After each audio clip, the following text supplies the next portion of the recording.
হুগলি লোকসভায় চুঁচুড়া রবীন্দ্রনগরে রবিবাসরীয় প্রচারে তৃণমূল প্রার্থী রচনা বন্দ্যোপাধ্যায়। সকাল সকাল তাকে প্রচারে দেখতে পেয়ে খুশি হয় আমজনতা। এদিনও বাংলা দিদি নম্বর 1কে এক ঝলক দেখার জন্য উপচে পড়া ভিড় লক্ষ্য করা যায়।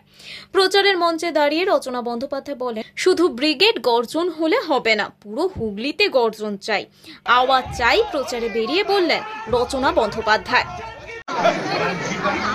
শুধু ব্রিগেডে গর্জন হলে হবে না, পুরো হুগলি জেলাতে গর্জন চাই, আওয়াজ চাই। যাতে সেই আওয়াজ কেন্দ্রীয় সরকার অবধি পৌঁছে যায়।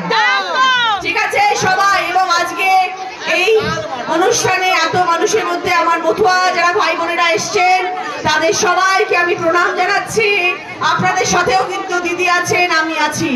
এদিন প্রার্থী রচনা বন্দ্যোপাধ্যায় প্রচার মঞ্চ থেকে কেন্দ্রীয় সরকারকে নিশানা করে জনসাধারণের উদ্দেশ্যে তৃণমূল তথা মমতা বন্দ্যোপাধ্যায় এবং অভিষেক বন্দ্যোপাধ্যায়ের পাশে থাকার জন্য উচিত যে আমরা দিদির সাথে থাকবো, দিদির সাথে এই পথ অতিক্রম করবো, দিদির সাথে লড়াই করবো। এই লড়াই বিশাল বড় লড়াই।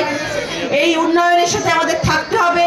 দিদির একটাই বাণী এবং দিদির একটাই ইচ্ছা, দিদির একটাই স্বপ্ন যে আমাদের পশ্চিমবাংলায় উন্নয়ন আসবে এবং দিদি তার জন্য জান প্রাণ লড়িয়ে দিচ্ছেন সারাক্ষণ ধরে। আজকে দেখুন 100 দিনের কাজের টাকা। এদিন প্রচারে রচনা বন্দ্যোপাধ্যায়ের সঙ্গে দেখা গেল বহু তৃণমূল নেতাদের। তারা সকলেই আশাবাদী এবারে লোকসভা নির্বাচনে হুগলিতে সবুজ আবিরই উঠবে। হুগলি থেকে সুনন্দা দত্ত, ওঙ্কার বাংলা।